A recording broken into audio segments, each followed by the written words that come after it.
Hello, and welcome to Postcards from a Soul and Her Human. I'm the human Gina. Thank you, as always, for joining me today on this extraordinary journey that I'm chronicling in this incredible podcast that I was inspired to do. A lot, actually, led to do is more of an honest way that it happened. I don't know. I think about it, and I really it seems like a fantasy that I'm playing a role in some strange fantasy that is it's just so fun. I just am having so much fun. And finding this medium, this podcast to talk about everything that's going on has just been the most incredible thing. And I just am so grateful that I'm here, that you're here, and that whenever this body of work or this chronicle of my journey through this incredible dimensional shift, these dimensional shifts, whenever this becomes known, or if it ever does, I'm just so grateful to be sitting here at this incredible time in this amazing place with this extraordinary support and this incredible guidance that I receive every day that I get to talk to you about, which is wonderful. And I think I want to talk about a couple things that have really come up lately, and this is so interesting. All the guidance that I have received through the tarot, which I haven't viewed the tarot in almost a year and a half, or I think a little over a year and a half at this point. I haven't done my own oracle readings or anything as a sign to my soul tribe, to the universe, that I was ready for the next phase of this journey, that I didn't need the constant validation that I was receiving through the tarot, which I've talked about many times. But I'm still getting very much so guidance through many other means, and I want to talk about a couple of those. One that happened, and this is something that's interesting that I'm noticing about this journey that I'm on, and I'm noticing about the process that I'm going through. And it is that when the timing is right, and I've always been reminded throughout the tarot that divine timing is always at play. And for me to always let go of my linear expectations of time, or when something should happen, or anything really. And it's really allowed me to let go of any attachment to any outcome, even though I know specifically a few things that are coming. I know I have a twin flame union with a man named John from New Zealand. I know that I'll be moving across the world, likely to New Zealand, and I know that I will receive an opportunity that will connect me to him eventually. And I haven't really thought about that too much, the opportunity part, but something came into my memory, or my awareness, or my resonation, which is really the most accurate way to put it, that I haven't thought about in a couple of years, that I learned through the tarot. And I don't know if this is prophetic, and I can say I don't know if it's prophetic, but of course it is. It's foretelling. So foretelling is prophetic. It is telling me something. I think I'm still struggling with the language to describe some of these things that really just kind of escape. The language escapes me to describe these incredible things that are beyond the human understanding, truly. And my brain has done a wonderful job of keeping up mostly, but there are times where I am at a loss of words. I really don't know how to describe or explain something. But this resonation of something that I remember, or a memory, you can call it, of something from a couple of years ago in the tarot, was a message that I would receive multiple opportunities. And I think I mentioned this in the last episode, or maybe not the last one. Multiple opportunities, multiple offers for one opportunity, for an opportunity. And that I would know which opportunity to choose by listening to my feelings and my intuition. And I was even given a name to look out for, which I don't remember what the name is, but I wrote it down. It's cataloged. I don't know if it was Van Wolf or something like that, something strange, but I don't know. I'll have to look at that again. But I remember the message saying that that the opportunity would be to do something similar to what I've done before. And this was a couple of years ago, actually more than a couple of years ago, when I heard this message. And at the time, I was still in my business. I still was at my the business that I shared with my ex-husband. I was still a partner in that business.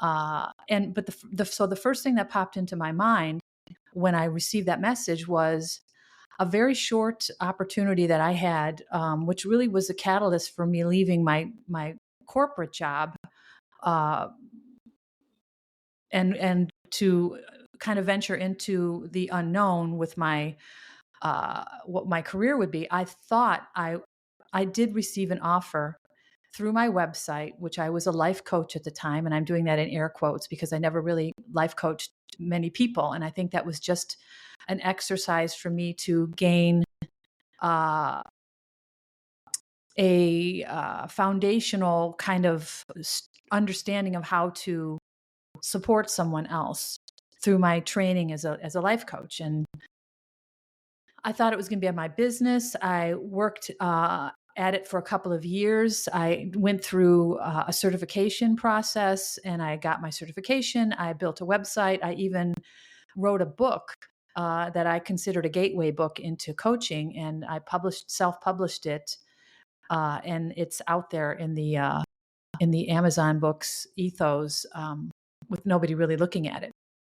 So I feel like that whole experience was just really another exercise for me to prepare for what's coming in my mission in this next phase of my journey. And everything that I've ever done has had uh, something to do with my training or preparing for this. So I thought I was going to be a life coach. I got my certification. I had my website. I think I had no paying customers at the time. I was just doing pro bono for practice, and I got this offer. I got a phone call from somebody who found my website and wanted me to be a part of a panel of people who were doing kind of the same things that I was, like helping people with, um, you know, wellness and mental care. And it really wasn't a spiritual thing back then at all. I really didn't have an awareness of that, but it was just an opportunity to be part of an internet radio show where I would be a panelist on a platform where we talked about mental health, spirituality,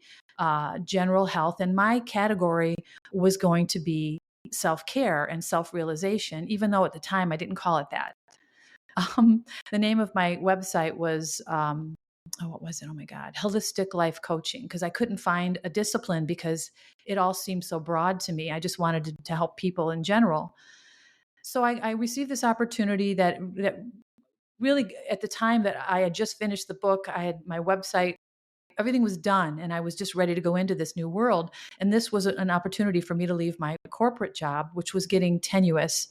It was getting more and more difficult to stay there, which I know was the universe pushing me out of there, or my soul team, my higher self pushing me out of that job, which was very comfortable. I was making a good living. I was very good at what I did. But it was time for me to go. And I just, because I was taking my time, probably the universe made it difficult for me to stay, which is what the universe does, just so you know. When things are going wrong and you don't know why, it may be time to move on. So I got this opportunity around the same time, which I felt confident to leave my job, which I promptly did at the end of 2010. And actually, it was Christmas Eve was my last day on that job, 2010. And I was ready to go on a trip to Chicago. I live in the Midwest, but Chicago's a few states away, and to meet with this group of thought leaders who were going to be this panel and do this internet radio show. And I was so excited about it. And I met with these people, and long story short, it quickly fell apart. The person who I was most interested in working with was a doctor.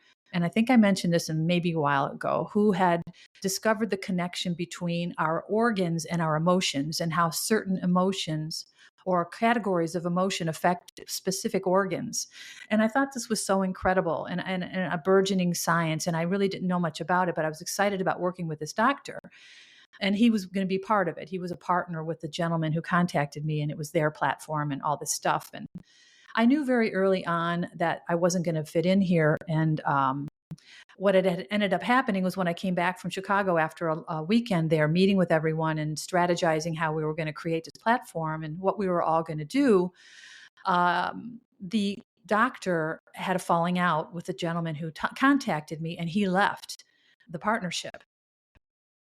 And as soon as he left the partnership, the gentleman who contacted me, who was really a production person, the internet production person, he was the radio guy, had a whole other idea about how to proceed, and it had nothing to do with what we were going to do before. And I shouldn't say nothing to do, not much to do with. And my energy for it just completely drained. And I didn't know it at the time, but of course, this was my soul saying, "You're done with this. We got you to where we wanted you. You've learned what you wanted, what we needed you to know here. Whatever that is, I had no idea." And of course, I'm thinking back. I didn't know any of this then. I'm thinking now of what my soul must have been thinking back then. She just wanted me in that environment of this internet platform that was going to be this thought leader panel of people who were going to help other people.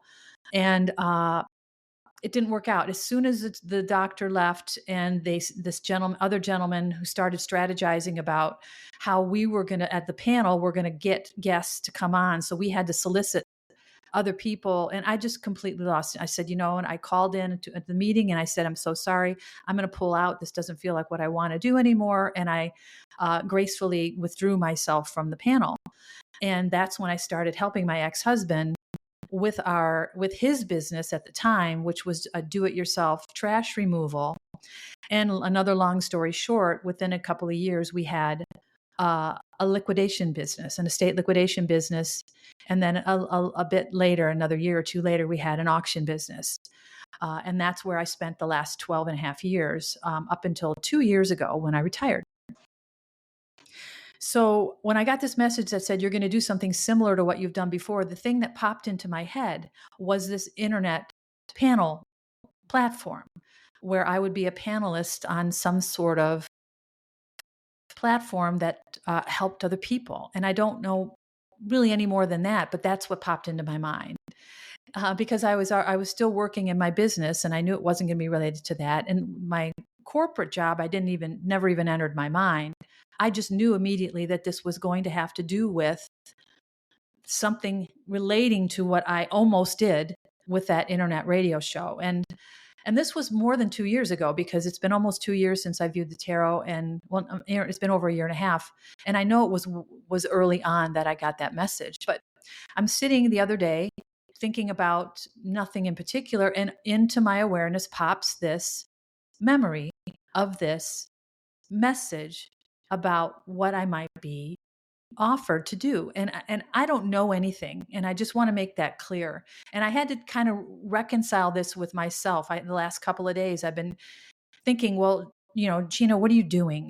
These are memories, and maybe they're not attached to anything. And then I would remind myself, wait a minute, goddess. You are this intuitive master now. I mean, and I don't want to say that to sound conceited, but this is just one of the results of this incredible dimensional frequency shift that I've gone through. I have a bionic intuition. I just know things without knowing them. I talked about spontaneous knowing in the last episode, how things come into my consciousness and I just know they're true. I don't have to question it. So this was my brain challenging my intuition that, oh, you don't know anything. You're just having a memory and it's not attached to anything. So just relax, just calm down, is what my brain was telling my body. But then I realized, what are you doing? What is this humility for? Who are you being humble for? Why do I have to express this incredible power with such humility that it actually devalues or degenerates it? And this is something that I've always dealt with in my life. If you're an empathetic person, you know what I'm talking about. You always shrink yourself so other people can feel bigger. And this caused me to contort myself into something unrecognizable in my last relationship. So this is something that empathetic people suffer from. And if you're empathic or an empath, it is a double-edged sword that you really have to learn how to manage. And throughout this process of learning about myself, this transmutation, these dimensional shifts that I've experienced, and everything I described in the last episode has really tuned me into Source.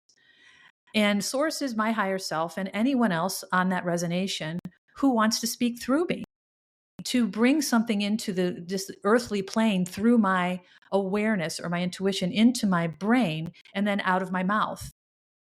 And that's how divine inspiration works, or spontaneous knowing, depending on the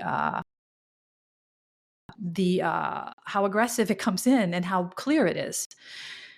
So I'm challenging my own self and saying, well, you don't know anything. This is just a memory. But I have to remember that the things that resonate are things that are current or currently in my energy. So this is so incredible. All the messages that I've been receiving from my twin flame that I did another episode about called Reconditioned Heart, they've been intensifying like crazy. For a while, they slowed way down and then they stopped. And I talked about that. And I believe that was my soul team and my twin flame, John, and my higher self, Gina, who were giving me a moment to really integrate everything that was happening so I could speak about it, which is part of my purpose. I'm a transducer, an experiential transducer. So I experience something, I integrate it into my body, and then I transduce it out into the world through my voice or my vibration or my writing. So this is something that I know I'm doing all the time. So doubting that at this point is ridiculous. The messages have intensified, which is putting an energy, or I should say accelerating this energy in my body, which I'll talk about in a few minutes. But my point is there's no reason to doubt that just because a feeling that I'm having could be a memory that is attached to something else doesn't mean it isn't relevant. So I'm taking that advice from my body, and I'm going to talk about this as a possibility, a connection to what's coming, because it feels like it is. And all I know is how I feel. And this is another extraordinary part of this new energy, is I don't have to worry about what it means. All I have to do is experience it and then identify it and then let it be whatever it is. Let it express itself however it will. And I have no idea how it will. So I'm remembering this tarot message that says you are going to get an opportunity that is going to be similar to something you did before. And of course, I'm thinking about this internet radio show. I can be humble, or I can actually be afraid to be wrong and not say anything, but that's just not how I'm wired anymore. The outcome doesn't matter. What happens or when doesn't matter. Linear time, again, has nothing to do with cosmic time. Time does not exist. And I can tell you this with all confidence because of the work that I'm doing now, which is no longer life coaching. I don't advertise myself as a life coach. I have zero interest in doing that anymore. I don't want to reach one person at a time, one-on-one. It has always been emotionally draining for me, and anybody empathic will tell you that.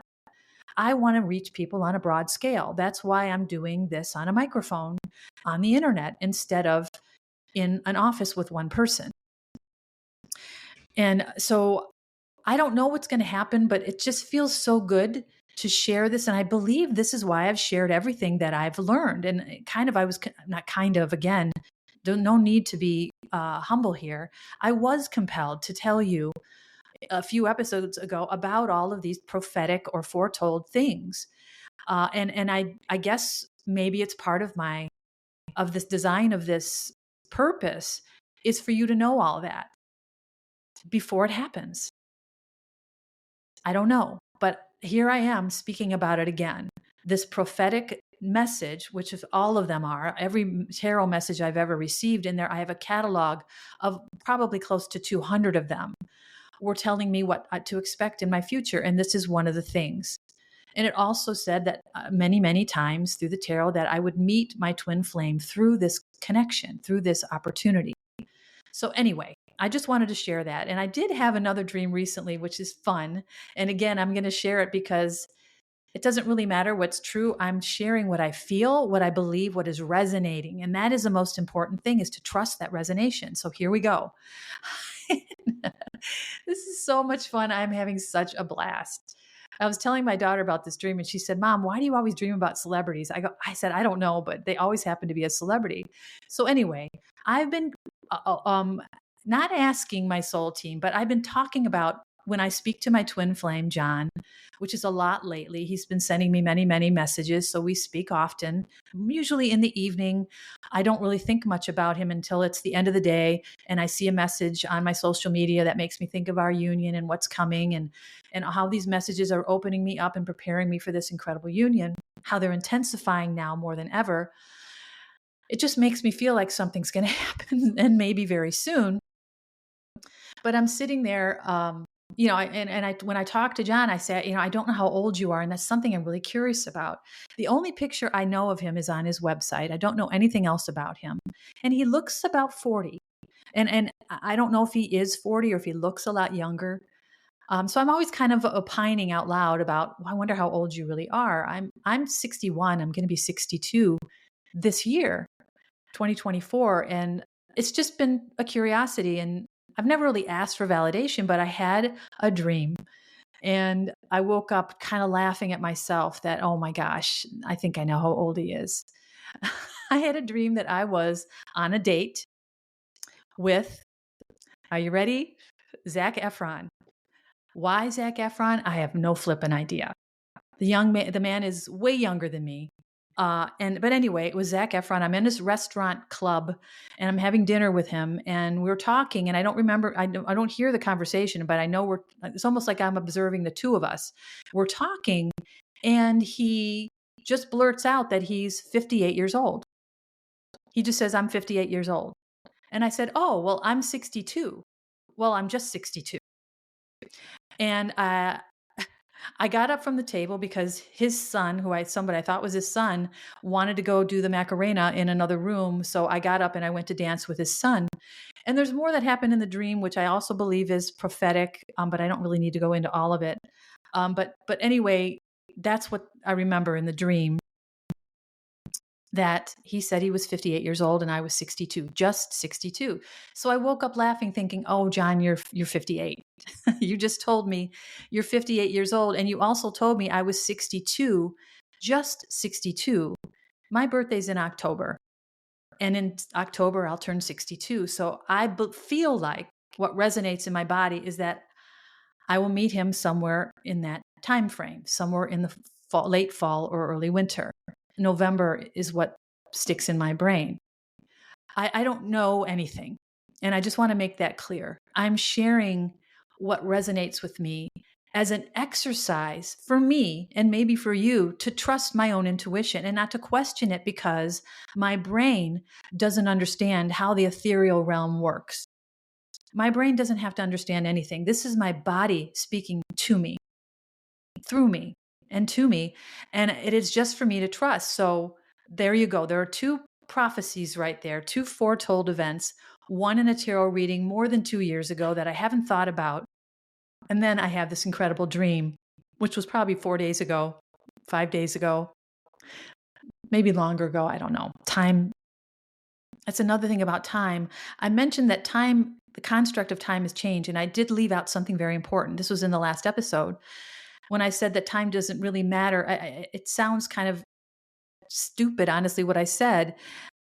If you're retired, time doesn't matter. You're retired. You don't have to be anywhere.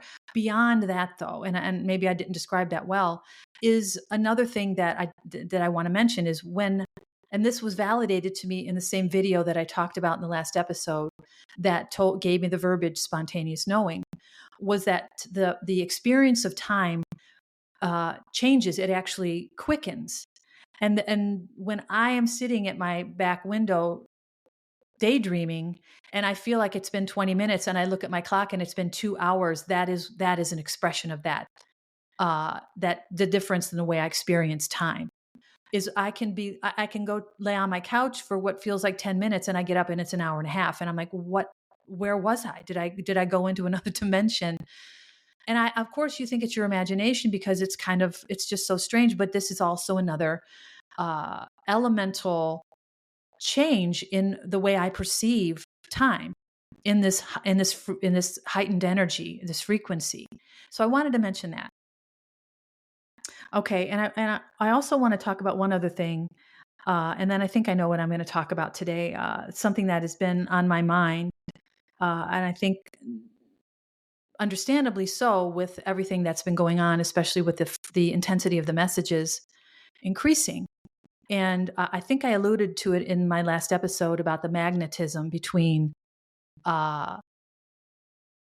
souls. So anyway, one of the things that happened last week, I was doing my morning workout and I started to get a feeling about my ex-husband. And it's funny because this feeling didn't come out of nowhere. And this is, again, the process that I go through, which is extraordinary to get me where I need to go intuitively. Is I was contacted by somebody on my website about my work, and they had a question, and the person happens to know who my ex-husband is. And that connection, although it wasn't about him at all, brought him back into my awareness. So that was the first thing. Another thing that's been happening is he'll just pop into my mind. I was actually saying good morning to my soul team, and instead of saying good morning, John, to my twin flame, I said good morning in the name of my ex-husband, which I was flabbergasted. It was almost like you're in bed with somebody and you call out someone else's name. That's what it felt like. I'm like, what the hell? Where did that come from? I was just so taken aback. And I'm thinking to myself, and I said it out loud. I go, well, something's going on here. Obviously, if that Freudian slip happened, there's obviously something in my body that needs to be reconciled. And I said to Gina, my higher self, I said, let me know what it is and I'll take care of it. So I went on and did my exercises, and this feeling just kept growing about my ex-husband. And I said out loud, I go, if you're thinking, if if you're thinking what I'm thinking, or you're making me think what you're thinking, I'm not sure I want to do that. But if you want me to do that, just keep the feeling coming, and I absolutely will. Within 20 minutes, I knew what I had to do. I knew exactly what I had to do. And I emailed my ex-husband, which I haven't contacted him for anything other than business in more than 9 months. And that last contact was months and months since the one before that. I haven't seen him except for briefly from a distance in 2 years. I had no plan on speaking to him again, not because I didn't want to or didn't have I don't know, I just didn't have a reason to. So I emailed him and just kind of wrote what I thought. And I asked him if he wanted to meet, that there was something I wanted to share with him, and if he was interested to let me know. And he got back to me that same day, and we met the following day for a cup of iced tea. And it was the strangest thing, because I really didn't know for sure why I wanted to talk to him. I had an idea, and I just told my higher self, I said, I'm just going to do this, and whatever comes through me will come through me. And I had an idea of what it was. And what I did end up telling him, and he was very gracious with me, I wanted him to know that he was a very important figure in my life. And I've talked to him at length to you guys about how I consider him a gift, because he was a catalyst for my spiritual awakening. Even though he was a very devastating partner, a husband, he broke me in half. And because of that breaking down, I was able to die and be reborn. And so I give him credit. And I learned through the tarot as well that he was a karmic soulmate, that he agreed with my soul many, many lifetimes ago. And I think I talked about this in the last episode a little bit, to come into this lifetime with me. And at a specified time, we would come together and have this toxic relationship that would end up breaking me. And it took nearly 25 years. That's how tolerant I was of the intolerable. Again, another subject, but I consider him a very cherished soul. And when I say soul, I mean his higher self. The human being, the man who I love deeply and always will, is not someone I want in my life. He is not awake. He is deep into his dark shadows. He does not, there's no resonation there anymore. That bond has been broken. It took a lot of breaking to break it, but it has been broken.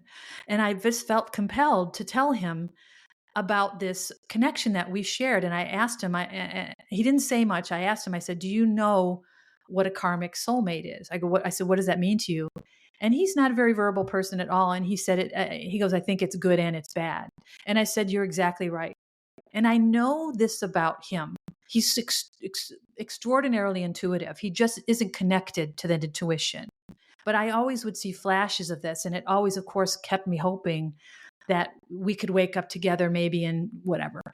So anyway, what I mean is this is what kept me in the toxic cycle, thinking I can heal him and fix him. That's what the empaths do. So anyway, I told him this, that he was my karmic soulmate. And I wanted him to know that I appreciated him and that I loved him deeply. And that although we weren't meant to be, that I knew that he gave me this gift and I wanted him to know that. And if that could lighten his heart a little bit, that that's what I wanted to do. And I didn't know if that was closure for me or for him. And I always thought if I got closure, it would be from him. But I realized after that, that I'm the one who gave us closure. And it felt really good. And I felt so empowered and so, oh my gosh, I can't even describe the feeling. Like I was compelled by my higher self to do it. And it felt wonderful. And when we were done talking, he was just looking at me and he asked me if I, maybe come around once in a while. And I said, I could tell you I will, but I know that I won't. I just wanted to tell you this in person. And I asked him if I could hug him, and we stood up and I gave him a long hug and I told him I loved him. And I said I always would. And he was very gracious. He hugged me back and he told me he loved me as well. And this was such a beautiful moment. And I believe that it has to do with this time frame that I'm in, this incredible closing of this old phase of my life that I've described for the last couple of months. And the resurrection of the goddess was all about that. And the graduation of my human training and the intensifying of the messages, which is telling me this energy is coming soon, this new energy. And everything else I've been experiencing, and this tarot message coming back into my awareness, the dream about Zac Efron, like it's all part of this closing of this old chapter and this opening of this new one. And it's just extraordinary. And it does kind of segue me into what I want to talk about, which is this magnetism. And one other thing that I want to mention is about this intensification or this culminating of this new dimensional energy that is literally coming to get my human body. My energy is already being pulled there. I believe my soul's already there. She goes back and forth, maybe when I sleep. And I'm the physical elements, my human body are now being pulled. And I believe this opportunity that I'm going to be given is the method by which I will be moved into this new reality. We'll see. And I will keep you updated, of course. But I want to talk about the intensification of this connection with my twin flame, John, and how and I keep using the word intensify. I need a new word. It's becoming crazy because I'm used to only really talk to him and think about him in the evening when I'm home by myself. And I was watching my granddaughter the other day, and I'm sitting there and she's taking her nap next to me on the couch, a little sweetie pie. And I just kind of close my eyes and I want to be present with her. I don't want my mind going anywhere else. And I just started to think about John. I'm like, wait a minute. And I even said to myself, it's the daytime. What are you doing here? And then I was compelled to pick up my phone and look at his picture. And I said, as I was doing it, I don't know why I'm doing this. I don't think about you during the day. What is going on? And I said, you're infiltrating my daytime. What's going on? And this is just another example of the intensification and this feeling in my body that I am going somewhere really soon, or somebody's coming to get me, or somebody's going to come into my life or something. And again, I don't know anything, but that's basically where I wanted to kind of segue into this next phase. And what I want to talk about is this incredible process of moving me towards this next phase of my journey or my mission. And I talked about how I felt this energetic pull towards my future, and I don't know if I talked about this in the last episode. I may have, so forgive me. That once that happened, after about a week or maybe two, I started to feel this pull at a cellular level. Like my energy is one thing. I felt, and that's the only way I could describe it. Like my energy was being pulled out of my body towards something magnetic or resonating with something on a same vibrational frequency that is now new. Because now, keep in mind, this last dimensional shift, this eclipse celestial event did again raise my vibrational frequency even higher than what it was. And I don't know what it was. So because I'm in this higher frequency, now I am aligned with this frequency of my future, which was on a higher frequency. So I'm trying to describe this in like basic terms, but it's such a complex concept but it's so simple at the same time. but the brain doesn't want to grasp it. You almost have to kind of just talk and let it come out. So this frequency resonation has happened, this connection with this new frequency. And now I started to feel a cellular pull. And this cellular pull felt like an anticipation in my body, like I needed to be somewhere, but I didn't know where. Or I was late for something and I didn't know what I was late for. And I'm like, what is this? And I just started to take note. I am an observer of myself. This is what my role is in this world. I'm an explorational transducer, which again is the best way I can put what I'm experiencing. It is my job to feel everything and then to talk about it, either to you or write it in my book or write an article or just observe it. And that's what I've been doing, just observing myself and what I'm going through in this process. And everything I just told you about are observations of what has happened to me or what has changed about me since I began this journey. And it's so incredible that in 2 days, it'll be 3 years. And I said in those podcast episodes, and I wrote in my book in the article, this feels like the end of a cycle. This feels like the end of a transmutation or a transformation, which is truly what has happened. And I believe that I've been transformed into the dimensional frequency that I'm meant to be in order for this new phase to begin. So now I feel this pull on a cellular level. It is my physical body now responding to this resonance or this magnetism of this future state. And this future state includes a reunion. And I say reunion because my twin flame and I have been together for eternally. We have just not been together in a physical form in a very long time. So we both chose to come together in this lifetime to reunite. So it is a union with my twin flame, but technically it is a reunion. So that my twin flame reunion is on this frequency so I will come into union with my twin flame, John, the man from New Zealand that I've known about for almost 3 years now. I will move across the world to New Zealand. I will leave my children, my daughter and my granddaughter. This was very clearly spoken of in the tarot, that it'll be the most difficult thing I've ever done to leave my girls, but I will leave and then we will be together again. And it was shown as my girls will be in New Zealand, but I don't know if that means they're going to visit me often or they're going to end up there. I have no idea. I don't want to affect my daughter's future. That is her journey. But that all will be well, meaning that I will have that connection again somehow. And that I will be blessed with money because I will share it. That was another repeating message. And there's so many other things that I won't go into here, but that we will live basically a fairy tale life together, and we will look at each other and not know how we got there. That what will happen when we come together in this reunion will be a magnetism. And I talked about this before, this magnetism.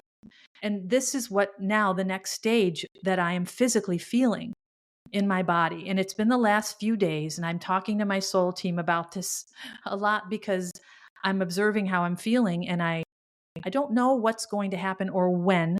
I think that's important to just repeat because linear time, again, has nothing to do with divine timing. But I feel this incredible pull or this magnetism now in my entire body. And I would say it's centered in my heart because I feel this like heart connection that is almost constant. It's not every moment of my day and night, but it's especially at times where I'm sitting in contemplation of just my life or the day or sitting in presence of where I am. It just comes up. It is like this pulling from my heart now. And I know that John and I are meant to have a very deep heart connection. I believe what is happening is that this alignment is true, and that our hearts are now magnetized to each other, not just the energy or the soul, which goes first. And I believe my soul has been traveling back and forth, and she has been with John's soul, or the higher selves of us have been together for a while now. They can travel back and forth. When I go to sleep, my soul doesn't stay with me. She goes off and travels.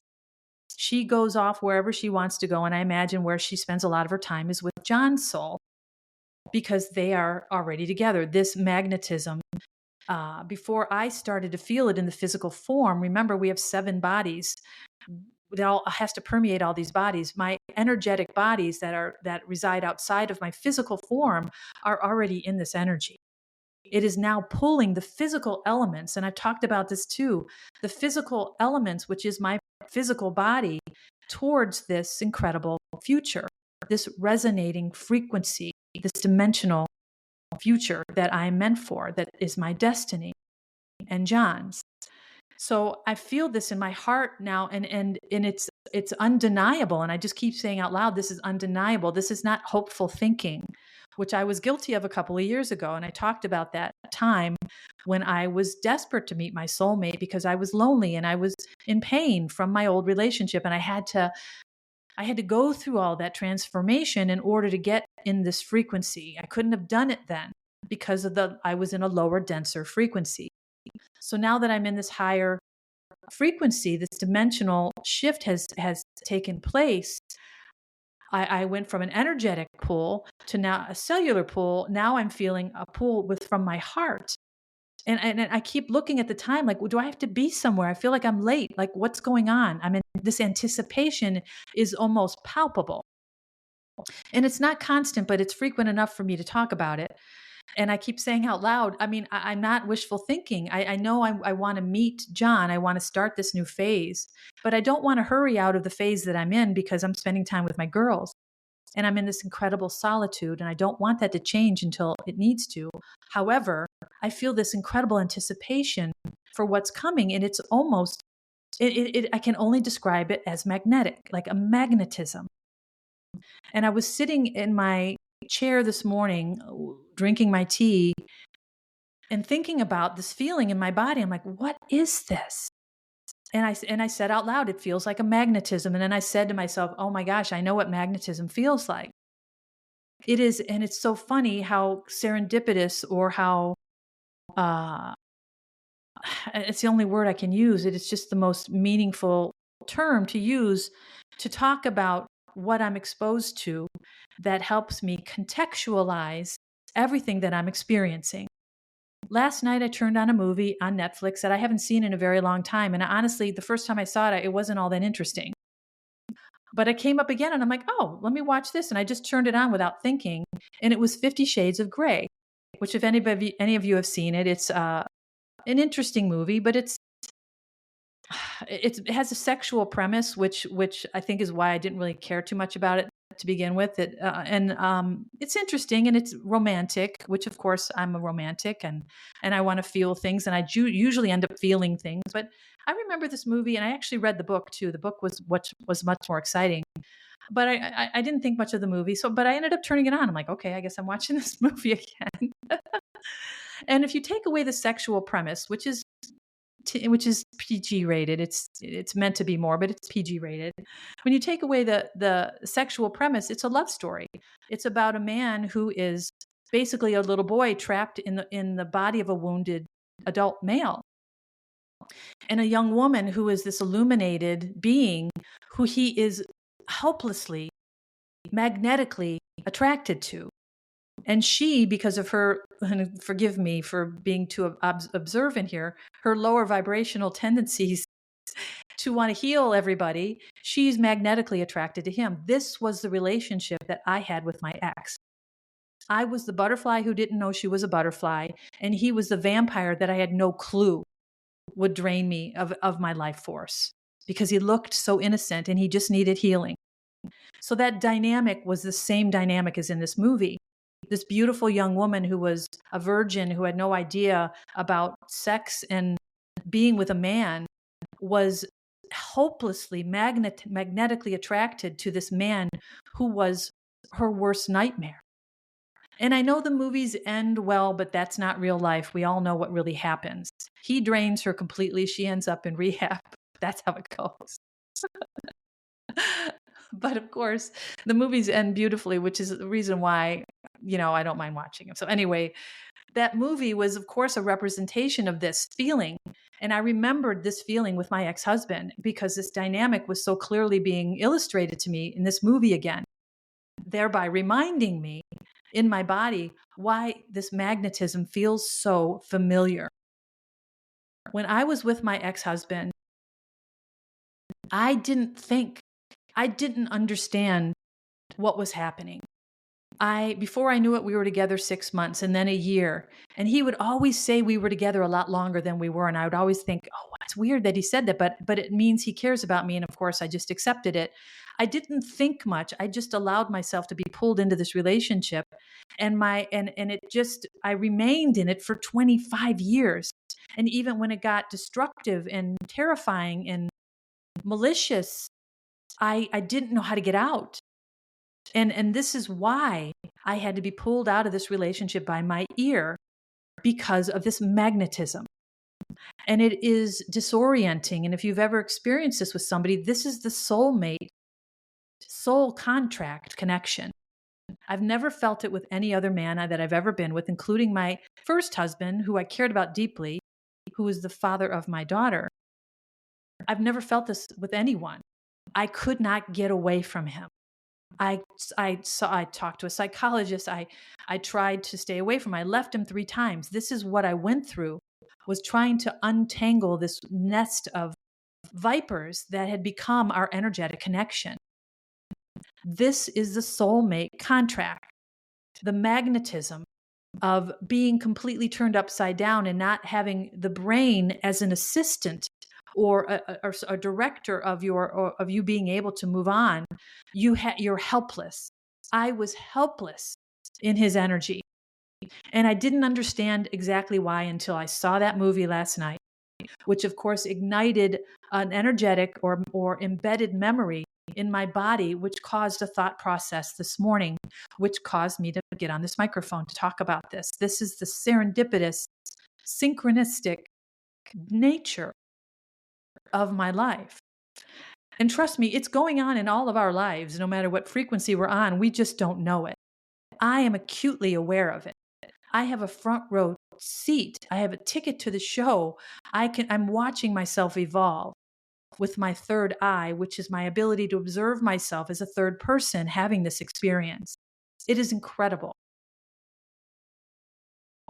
So I'm reminded of this magnetism and what this feeling in my body is. I know it. I've felt it before.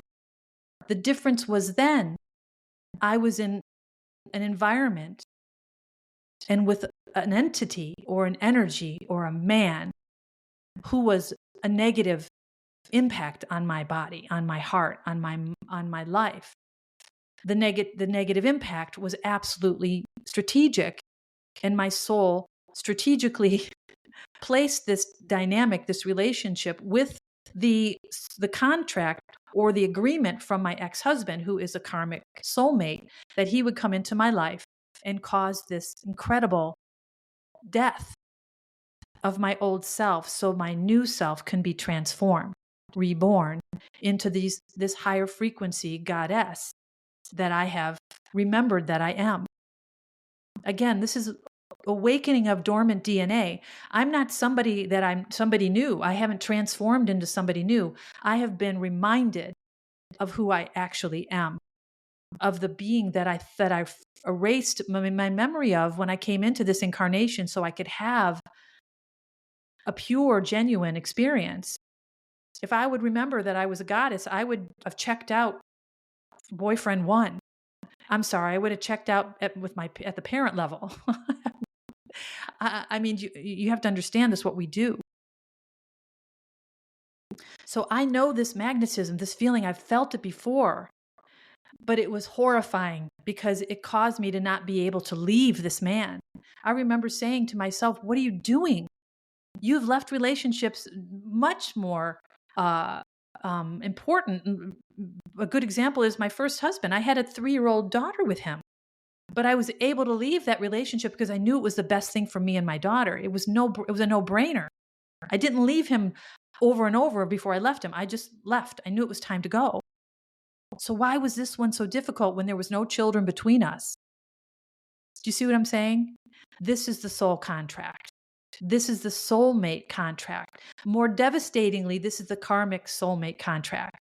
He agreed to cause my death, and he did an excellent job. And this is why I refer to him as a cherished soul, a beloved soul. He is a brother. He is not my ex-husband in real life. He is a brother energy. We are actually all the same energy, but you know what I'm saying? He travels with me as a brother, or a sister. There's no gender. But he is not my ex-husband. He played a role in my life so I could have the experience that I designed and strategized to have in this lifetime. And that experience brought me where I am right now, which is on the threshold of a new phase of this incarnation, a new energetic phase, which required me to be in this higher vibrating frequency, which has caused all of these incredible anomalies in my body and in my behavior and in my brain and my eyes. It's extraordinary. But this magnetism I knew, and I knew that that's what this was, and that this is so incredible to have these incredible spontaneous knowings. It's just, you just know something. And I used to ask for validation. I used to say to my soul team, if I'm right, can you send me a message and let me know I'm right? And I would get some sort of validation. I don't need to ask for it anymore. I know what exactly I'm feeling, and I don't need it validated by anyone. My body knows. So this magnetism I'm feeling is the magnetism for my twin flame, so if you look at the soulmate, let's see, if you look at it like a chart of evolution where you have the caveman or the monkey at the beginning and the fully erect Homo sapien at the end, then that's a chart of evolution. If you look at the soulmate chart of evolution, or I shouldn't say evolution, of intensity, the soulmate is the least intense. This is the one that comes in and out of your incarnations, and maybe a sister or a brother or a friend or a boss or a wife or a husband or a child. It could be anybody in your life, but that person is a soulmate. So they're innately connected to you, but they're not bound to you in that lifetime. So they can move in and out of your life. And I describe my daughter and my granddaughter as soulmates. They're probably more technically spirit guides, but they're soulmates. And they can, so I described leaving my daughter in college when she went to college in another state, how I thought I would have this terrible time disconnecting from her. But it was easy. I left her and I felt great for her to have this incredible experience. And I remember telling her at a young age, I've told her this a couple of times, that you never have to worry about distance between us, because our love is like a white cord, a silk white cord that is tied around my waist and tied around yours. And you can go wherever you need to go in the world, my dear daughter, and we are always going to be connected. And of course, she can go anywhere in the universe as well. This is the soulmate connection, but it is not I'm not bound to her. So she's not required to stay right next to me throughout the whole lifetime. The karmic soulmate is the next one on that chart. And this is the soul contract that requires an outcome. So we are not just fancy soulmates where he can come in and out of my life and affect it only in the ways he's meant to, and move on and affect other people's lives or do other things and do whatever else he's here to do, have his own journey. No, this man has a contract with my soul to do an incredible thing for me in this lifetime. And that's what my karmic soulmate did. And this karmic contract, or this connection, causes us to be bound together. I could not leave him. That magnetism was so powerful, I could not leave him. And I describe us being pulled apart as my soul, my higher self, pulling me out by the ear, literally ripping us apart. And I described a defect or a diminishment of my energetic body because of it, because we were ripped apart, and it wasn't like cleanly cut off like an arm would be cut off by a surgeon. It was ripped off, that arm, so it left a rawness in my body, and I believe that. So that's the karmic soulmate. And then next is the twin flame, which is, it's been described to me as we share a heart, or we can also share a soul. And I believe this to be true, that we are one soul that broke apart to have two different lifetimes. And these two different lifetimes are meant to come together at a specific timing, and that specific timing is called divine timing. And that is when all the elements align, all of the planets align, the energetic cycles come in and out that cause this incredible reunion. and that this twin flame and I are intrinsically connected. We are cosmically connected. And that's what this magnetism is. It is a bounding or a binding of our energetic bodies through this soul connection and this heart connection. So the magnetism for this reunion is becoming very powerful in my body. And every day that goes by, it's getting stronger and stronger. And I describe this in my book. I'm writing about it now. At the same time that this is happening, I'm getting messages more. This is just so extraordinary. I still have to sit back sometimes. And I'm so used to being in an observational position in my own life that I have to realize that I am actually experiencing this. I am Cinderella. I am Snow White. I am going through this incredible fairy tale. It is remarkable. But what's happening at the same time that I'm having this increased magnetism in my body and heart is I'm receiving these messages now that are honing in on different parts of who I am and who I will be with my twin flame. And I'm thinking about this magnetism and how these messages now are starting to talk about me as a woman in this relationship, and how one thing that I know that I have to heal is my sexual wound. Came into this world with an ancestral sexual wound. And what this means is I may have lived sexual abuse many lifetimes, including this one, or I may be carrying the sexual wound of my ancestral line. Both of those can be true. And what happens is whenever I heal myself of any trauma, I heal it throughout the timeline of my bloodline. So all future and past ancestors are healed of that karma. It doesn't have to be carried by them. I'm not passing it down. So when I come into union with my twin flame, this magnetic connection that we're going to share, I'm getting messages that my sexual wound is going to be in good hands, that this man is going to have the capacity to hold me in such a way that I can begin to heal. And I can only heal my root chakra, which is where the sexuality is rooted, with him. I can't heal it with another low vibrational man because I'll just, and by no fault of his, potentially, not exclusively, but potentially, I will just experience more abuse, more manipulation, because that's the resonation I was on. That was the resonance. That's what I attracted. And I attracted that as a mirror to who I was so I could look at it and heal. It wasn't going to heal in the last relationship. It just got exacerbated. So here I am now going into this higher frequency relationship with this wound. So how does this get healed? Well, they're telling me exactly how. I'm getting messages talking about a man who, this is so beautiful. And of course I cried and cried when I read these. A man who, when he kisses his woman, can feel her open to him. And there are some times when he kisses her and he feels her contract. And he knows when in these moments that she's in her head remembering what's referred to as the witch hunt. That she remembers the man in the nightclub who grabbed her ass and stuck his tongue down her throat. That she's remembering the in her body the sexual abuse of that women endure, even if it's innocent sometimes. And I don't know what that really is. That she gets in her head and remembers that she can't trust me. And that I have to remind her by pouring my love into her that I am here and I'm not going anywhere. And I give her the space to remember with her body that she can trust me. And it was described as her heart forgets that she can trust me, but her heart remembers that she can trust me, but her body forgets.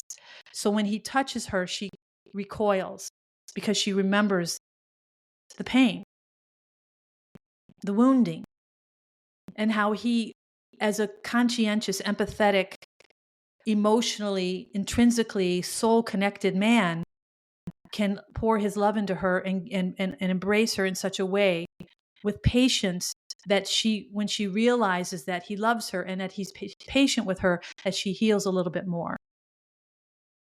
So I got this message, and of course I'm crying because this speaks to me directly to my sexual wound and how I don't know how I'm going to deal with this higher vibrational man.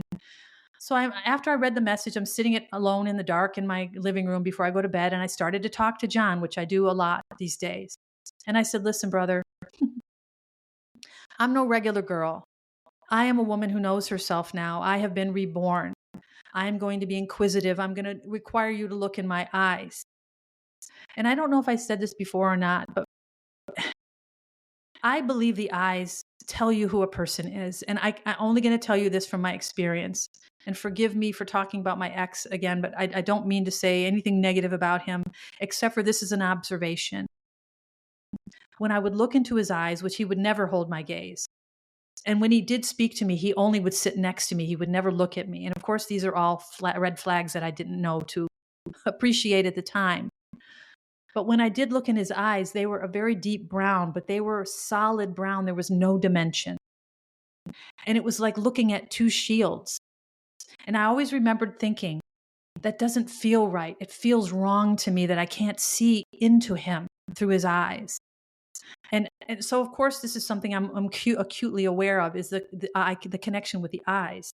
And you can see through someone in their eyes. And I would say out loud, I said out loud to him, listen, John, you're going to have to look me in the eyes and you can't look away.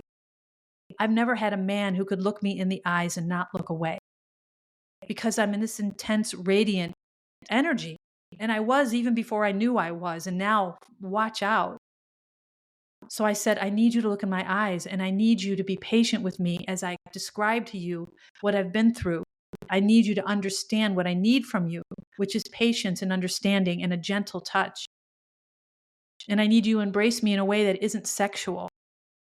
And you can't expect sexual act every time we kiss or you touch me, that you have to evolve with me to create a new sexuality that is stemmed from sensuality, that is stemmed from an deep, intimate connection.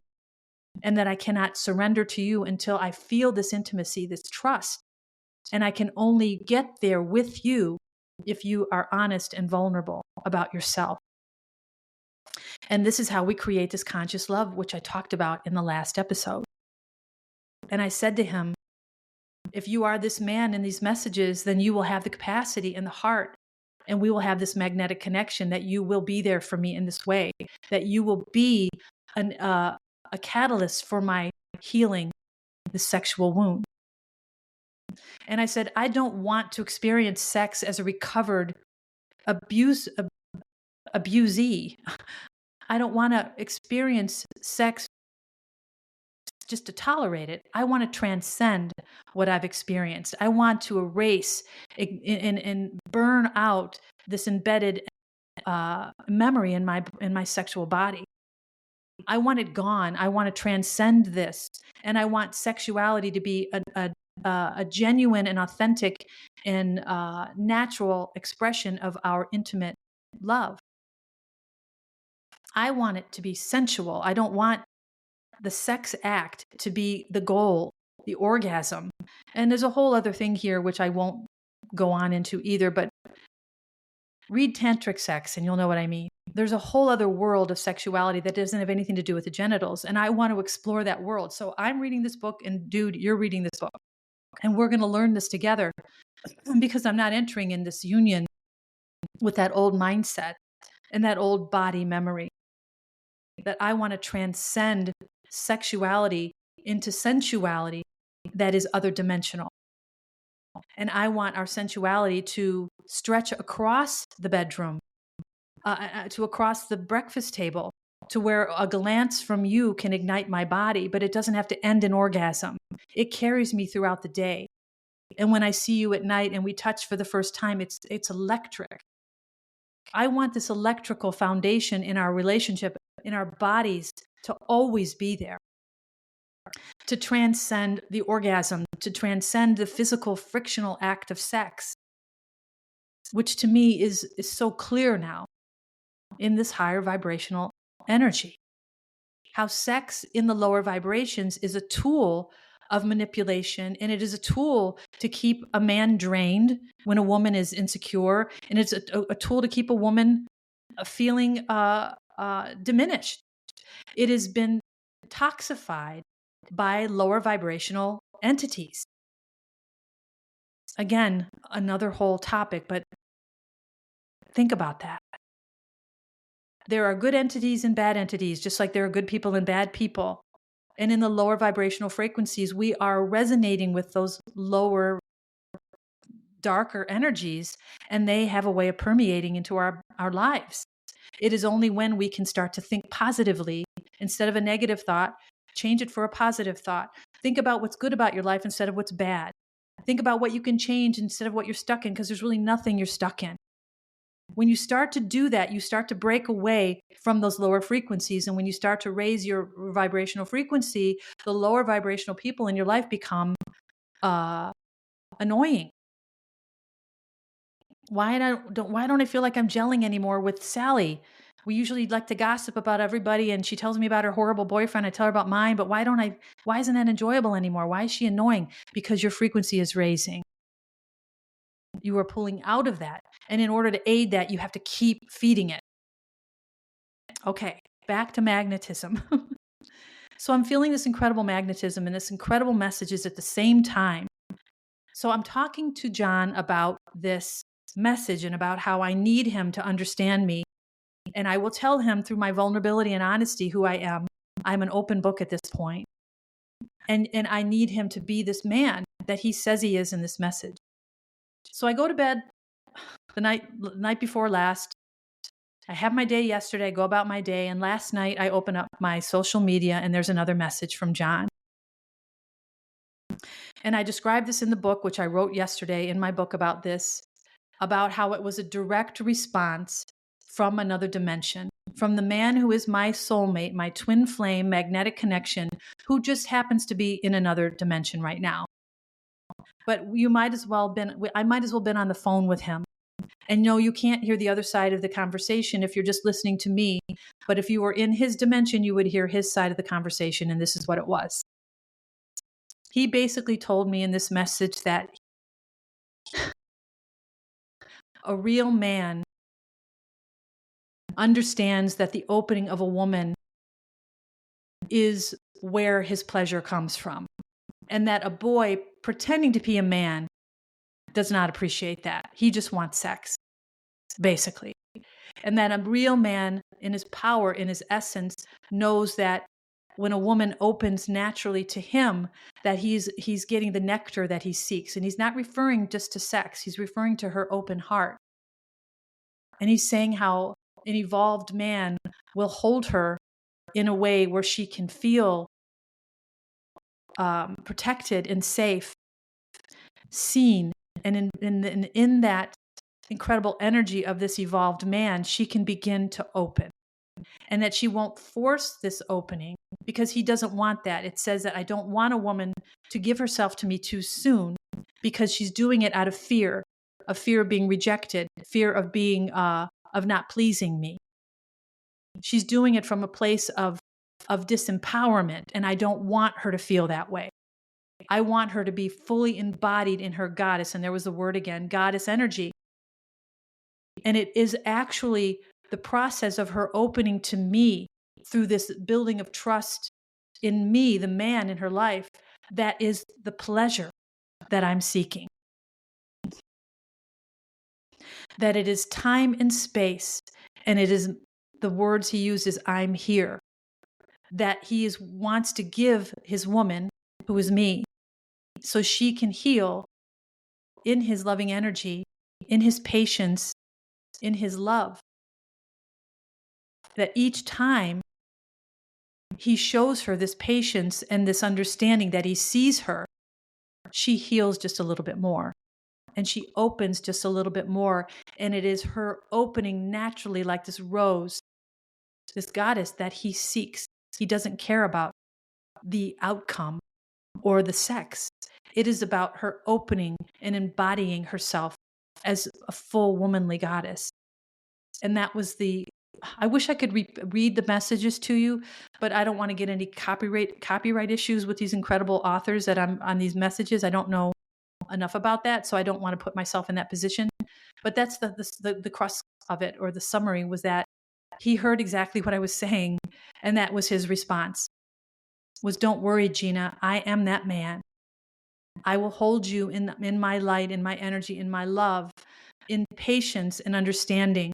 I will touch you cautiously and gently, is how he put it, until you can open naturally. I have no desire for you to open any earlier than you're ready. And that was the message. So this, along with the magnetism and this pull I'm feeling in my heart, it has put me in this state of, I don't even know what the right word is, like he could be at my front door. Like right now, like, hold on, I got to get the door. Like, I don't know what this means. This is the first time I'm experiencing anything like this. But this magnetism is being, what's the word, compounded by these messages of love and understanding and of healing. And how once I heal this sexual wound, I will enjoy sex in a way that I never could imagine before. And sex is not just frictional movement of genitals to cause an orgasm. That is the last, most remedial phase of it. And honestly, once we get together and we learn this together, that will be a rare happening. Sensuality, sexuality is so much more than that. But I didn't know that then. But now, in these higher frequencies of energy, and this less dense, higher vibrating, incredible, oh my gosh, it's just incredible. This energy is just, I wish I could describe it better. But this is the twin flame connection, this magnetism. And that's what I was feeling this morning. And I couldn't describe it until I watched the movie last night. And of course, that dynamic with the man and the woman in the movie is exactly the same as mine was with my ex. It didn't end the same because that's a movie. And it would not end that way in real life. And I'm sorry, but it wouldn't. He would have to go through much more trauma in order for him to crack open. And I don't mean trauma. He would have to go through feeling a lot more in order to crack open. And I won't opine about that. It's not my business. But my point is that real life is often different. The outcome was much different. I died because I was completely drained by a man who didn't know what he was doing. So I don't know what's coming next. I have no idea. But this magnetism in my body is palpable. It is a tangible thing. It is not just an energetic wisp or a whisper of energy. It has gotten my attention at a physical level. And I really don't know what this means other than what I feel or know in my body is that this union must be close. And what I was told in the tarot was that once things start to happen, it's all going to happen at once. Everything that I was told that I was going to experience will all happen at once. That it's not going to be one thing will happen, then a year later, another and another and another. That it will happen in quick succession. And I don't really know anything more than that. And I revel and I feel liberated knowing that I don't know anything. It's really quite remarkable to have this knowing of what's coming in my life. Again, I know his face. I know where he is. I know his name. But I don't feel compelled at all. And I haven't throughout this whole time to even research him, to cyberstalk him, to look for him on social media. I haven't had no interest. Because in this higher frequency, I trust that what's meant for me will come and I don't have to think about it. I don't have to worry about it. I don't have to strategize for it. I don't have to do a damn thing except for listen to my intuition, to my body. And it tells me exactly what to do. Any given time, any moment, any day. But what I feel in my body is undeniable. That this union is close. And this is another reason why I feel like this cycle is ending. I've been drawn to work on my book. I've been working on this book for 3 years. more than 3 years, because I actually started writing the article that ended up turning into the book before that, the end of my relationship, when I was writing about my ex, as the title of the article at the time was Vacant, that turned into the book, which is now, that's the first part of the book. I've been writing this for 3 years, and I've been just adding entries as I feel inspired to do so, but I've never really gone back and looked at it and started editing it or thought about it much more than just like a diary, a chronicle. But the last few weeks, I've been drawn to it, like out of inspiration, to go back to it. And I'm adding missing elements. I'm reading back in the beginning and reading all the things that I wrote. And I'm like, well, wait, don't forget to put this in. And I would add something that I remembered and put in. And then I would be editing it and using, I have a grammar tool to help me fix it. And I'm adding in missing elements and finishing touches. And I started to get the feeling that, oh my God, I wonder if this means that I'm almost done with this book. And then I'm like, wait a minute, this of course feels like the end of a cycle. That would be the end of the book. This 3-year time frame, which is June 25th, 2 days from today, feels like the end of this cycle. And I don't know if I'm conflating that date with what's happening. I don't think so. I don't mean something's going to happen on the 25th. But I will tell you about a dream I had that I've never told anyone but my daughter. I may have told my sister. I don't remember, but I've not told you for sure. I don't even think it's in my book. No, I might not have written it in my book, but I need to add it. January of 2022. January 2022 is the first time I had what I would call a lucid dream. Actually, it's really the only time that I've had one this lucid. I can't believe I'm going to talk about this, but I'm inspired to, so let's do it. I had a dream. I woke up. It was January. I don't remember the date. January 2022. And I have a journal that my daughter gave me for Mother's Day the year before. That it was empty. It was on my bedstand. I'd never written anything in it. I was using the book, my book as a chronicle.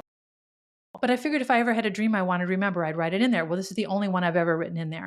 I think I did write something else in there, but it wasn't a dream. It was something else. But anyway, I woke up after having this incredible dream that was, I would call lucid. I was at a party with my ex-husband and his family. And it felt like a wedding or some sort of celebration. And the back of the place that we were in was open. So it was like open onto like a big patio. So it was like maybe like a winery would be, the back of the building would be open. You can walk outside. And there was like a courtyard area and there were people everywhere. And I was sitting at a very busy table, people talking. And I was just noticing how everyone around me wasn't wearing a mask. And this was deep into COVID. So you have to realize this has permeated my body and in such a way that was toxic. And I talked about that with the germ phobia that I ended up developing because of COVID-19. But anyway, I'm realizing that I'm in this party, in this social gathering, and nobody's wearing a mask, including me. And I suddenly panicked and I was trying to find my way out. I got up out of the table. Nobody noticed me. I was walking around trying to find the exit. And I finally found the way out and I'm pushing my way through all these people, just crazy, insane, because I was so worried about catching COVID-19. Everybody was everywhere. And I'm trying to get out of this party. And from behind me, somebody bumps into me and knocks me over and lands on top of me. And I'm like, what the heck was that? So I got this person off of me and I stood up and I turned around and this huge guy behind me that had fallen on me and he was wearing a flannel shirt and I'm just so out of place in this place. Everybody was dressed up. And I looked up at him. I said, what is your problem? I said, what is wrong with you? Or something like that. Or I said, what was that is what I said. And he looked at me and he said, I can't tell you what, but I can tell you when. 7:30, pull the trigger. And then I woke up. And I immediately wrote it down because it was so vivid. 7:30, what could that mean? And I had no idea what that could mean. I'm like, what is that? 7:30, pull the trigger. So in my mind, after contemplating it, I'm like, 7:30 is July 30th. That's a date. Pull the trigger. Okay, I don't own any guns. I'm not a shooter. So pull the trigger isn't literal. It must mean pull the trigger on an opportunity, an offer. So that was 2 years and however many, I don't know, I'm not good at math in my head. I'm not going to try. It was January 2022. So July 30th, 2022 comes and nothing happens. And I'm like, okay, it wasn't July 30th.